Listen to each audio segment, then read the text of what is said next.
Mr. Chairman, thank you very much. I particularly just want to add to all the others who have spoken here about our thanks to you and the ranking member for holding this hearing. It is so vital. And I'm sure that people who are watching this after a while are scratching their heads and wondering, how do these so-called PPMs, who are really pharmacy benefit mismanagers, sleeping at night?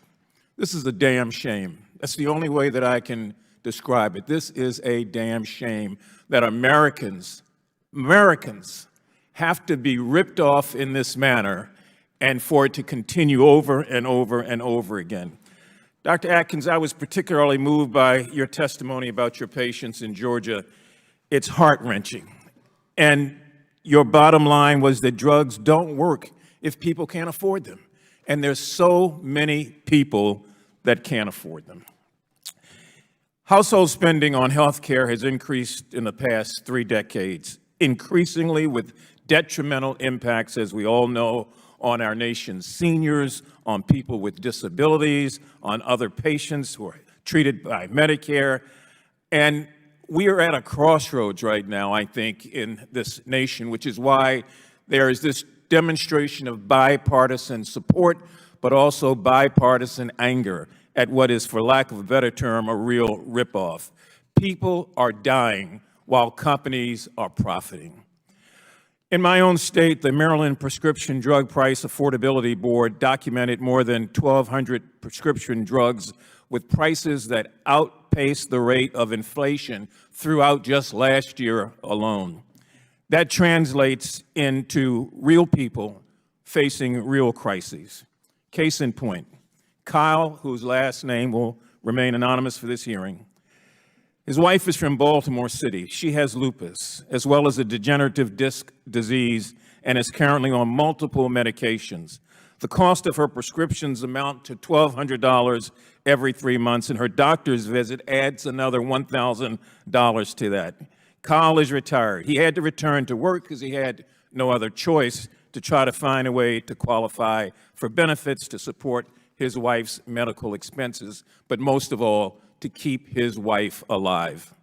John from Baltimore County was diagnosed with multiple myeloma and recently finished bone marrow treatment. John now takes 21 doses of Revlimid, and each pill costs $990. He needs the drug to keep his cancer under control and has been left with no other choice but to beg for the generosity of drug manufacturers and these pharmaceuticals. So those, unfortunately, are just a few stories of the many millions of stories that represent the realities for people. Some of them are our families, some of them are our friends, they are our neighbors, and they are looking to us to end this practice, to end this kind of foolishness. Mr. Chairman, I'd like to ask unanimous consent to submit to the record the report last year of the prescription drug affordability community forums that happened throughout the state of Maryland, taking testimony from persons of all walks of life. Without objection, so ordered. I just want to say a couple of other things. I don't like getting angry like this, but when you hear something that's hurting people in this way, it cries out for solutions.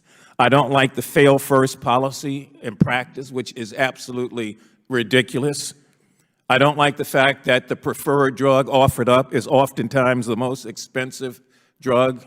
We all are ticked off of this notion of ongoing price gouging, the lack of transparency, and the fact that no one seems to regulate the PBMs, but the PBMs. They're having a field day out there, getting rich over and over and over again.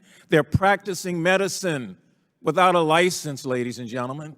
They're making determinations that oftentimes end the lives of people who cannot fight back for themselves. And so I hope and pray that out of this committee and out of this very important hearing comes bipartisan legislation to create a solution to end this once and for all. It is a sin, it is an abomination, and it is an affront to everything that we hold moral and right in this country. Thank you again, Mr. Chair, to you and the ranking member, and I would yield back. Thank you, and we look forward to working with you, Mr. Mfume. Chair now recognizes